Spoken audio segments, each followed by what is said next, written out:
On a recent trip to Scotland, my plans got all messed up. Typical Scottish weather is dark grey and wet, and I got typical Scottish weather, yet I had planned for some Mediterranean, tropical, exotic weather. So I should have known better, but I chose to be the optimist, be positive about it, and I ended up finding some really interesting things to do in Scotland that you might overlook. Clootie Well. More like creepy well. Here, rags and strips of cloth, or clooties as it's called in Scots, are tied onto trees and their branches. It looks a total mess. Some clooties have prayers and wishes written on them whilst others hang undecorated. It's clear some people came unprepared or caught up in the moment and either ran back to their car to pull out their wet wipes or took off a sock. Nearly every tree on the hill is adorned with ribbons, rags, tags, pants and bras. This particular clootie well was believed to cure sick children, if they were left here overnight. It's atmospheric, interesting and weird. The actual well, where the name comes from, is naturally located at the bottom of the hill. Almost camouflaged by an arc of sagging clooties, the well sits at the end of a small channel. It's unimpressive by size, but this ancient spring is dedicated to St. Curitan. The idea is that the clootie is dipped into water and then used to wash an ailed body part. Absorbing the ailment, the rag is then tied to a tree, and as it dissolves into the ether, so will the ailment. Oil rig graveyard. Further along from the Clootie Well is a sheltered sea inlet at Cromarty Firth. When the oil price began to crash, giant 1,000-ton metal oil rigs were brought into the Firth to wait until prices rise again in the future. At one point, there were a dozen of these industrial clunks sitting in the water, but as of 2016 some have returned to use. They're fairly impressive sights to behold. Orkney. Heading further north, we caught a boat to Orkney. Orkney is an archipelago, which means it's made up of islands, kinda like Sweden. Within the first few miles of arriving at St Margaret's Hope Port, we came across a wrecked ship in the waters of Scapa Flow. Like a giant bloated whale, it's an oddity to see above water, as below this inky Rhine lays tons of sunken ships. Further along the same road, the Italian chapel appears. Probably one of the strangest places of worship, this building was created in 1943 by Italian prisoners of war who were captured in North America. Using limited wartime materials, they joined two Nissen huts together, but on the inside is quite astonishing. Plasterboard and concrete facades transformed the military huts into a church.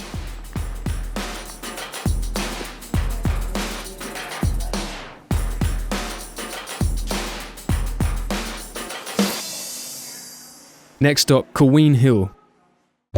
Arriving at a fenced-off and boring-looking mound of earth, I wondered why I had been excited in the first place. I mean, what did I expect?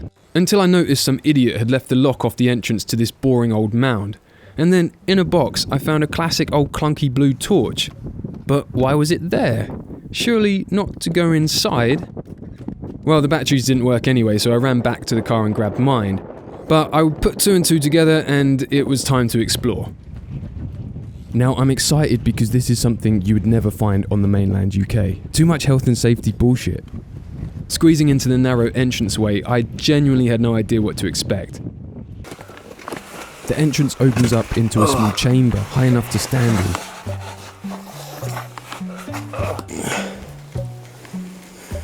Surrounding the chamber are 4 cells of different sizes, some slightly elevated but all smaller than the main chamber. Here's a map of the layout. This burial place was built by Neolithic farmers. This was a time before the Bronze Age, approximately 5,000 to 6,000 years ago.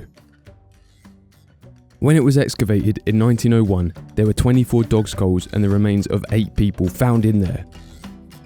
There has also been an engraving found in the stone.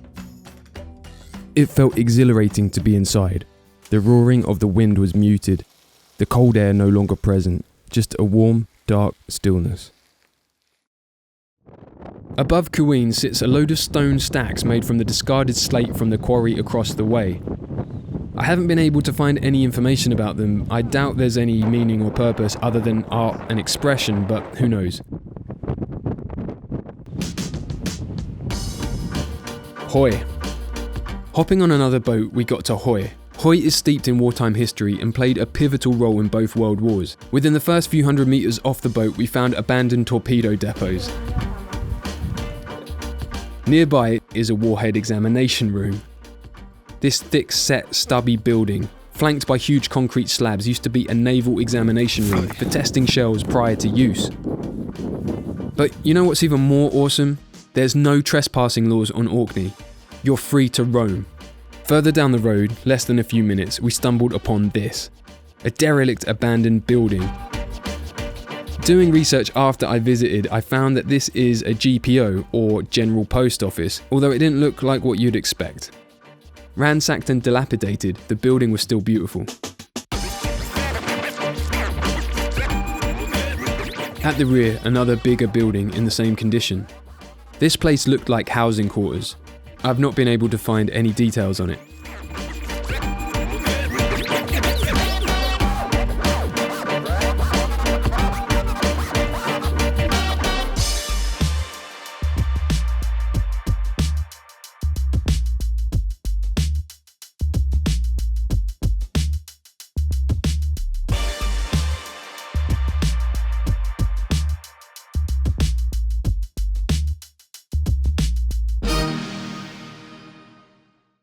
Wee Fay.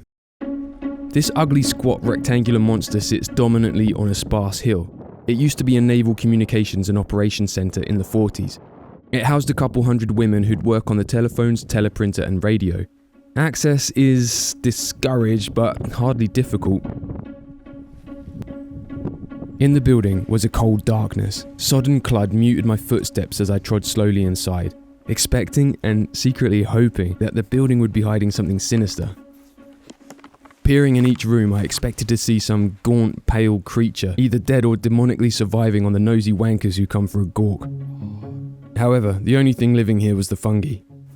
At the far end was the ablutions room, stained and cracked ceramic toilet stalls and urinals.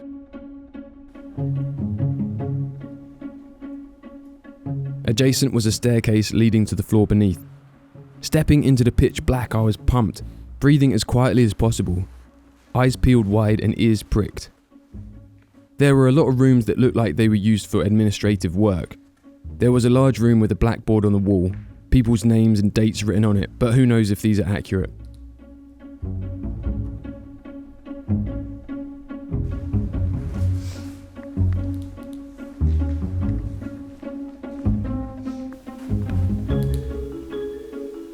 Wandering through the largest room, there was another blackboard with names and dates.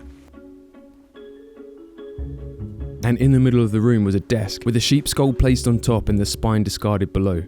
Maybe I had found a sign of something sinister. Dwarfy stain. Camouflaged beneath the steep valley wall rests a titanic block of Devonian old red sandstone, thought to be unique in Britain as the only tomb carved out of rock rather than built out of rocks. Imagine how long it must have taken to carve into this huge chunk of stone.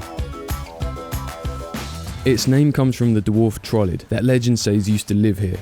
There's 2 cells either side, and some graffiti from the 18th and 19th centuries. One inscription reads, "I have sat 2 nights and so learnt patience." Finally, the Old Man of Hoy.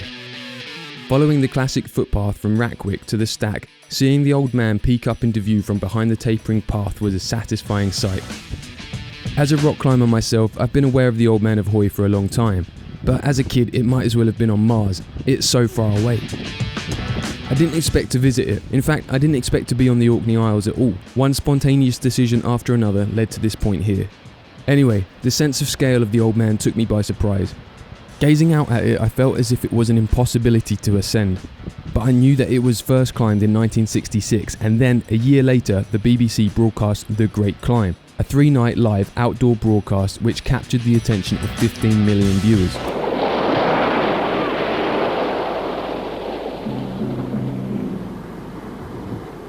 Nowhere around our shores is there a greater challenge to the spirit of the mountaineer than this, the most awesome pinnacle in the British Isles. The climbers were the greats of the time: Joe Brown, Peter Crewe, Chris Bonington, Dougal Haston, Tom Patey and Ian McNaught Davis. The Scots Guards were brought in to facilitate the building of the broadcast tents, but weather proved a formidable enemy.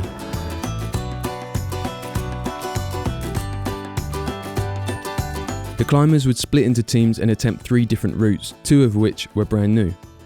The east face was Chris and Tom, south face Joe and Ian, and Peter and Douglas took the southeast rep. 4 cameramen followed up behind the climbers with cameras and transmitters. The next 3 days were spent documenting the progress of the climbers. Watching this footage swells a sense of adventure I craved for as a kid, and yet I can't find as an adult. There's a romance between the elements and a challenge, and in the frame of the 1960s, that romance is so much more innocent and beautiful. Joe Brown and Ian McNaught Davis found their bivouac site on the southwest arête, at a place where the elements have carved a great bite out of the rock. All the men topped out, containing their excitement in a very British fashion. 6 feet to go now, just about, I think. Hello, Chris? Yes. Ah, great feeling. This elevation. Ah, magnificent. Chris Bonington, can you hear me? Yes, I can. Well, it's been a tremendously enjoyable climb. It's a beautiful place to be on the summit, and I really recommend it to any tourist who's passing this way. It'll take them a bit of time, but, they've got plenty of that in their hands. Chris Bonington led the descent. Okay, let me go, fellas. Wish me luck.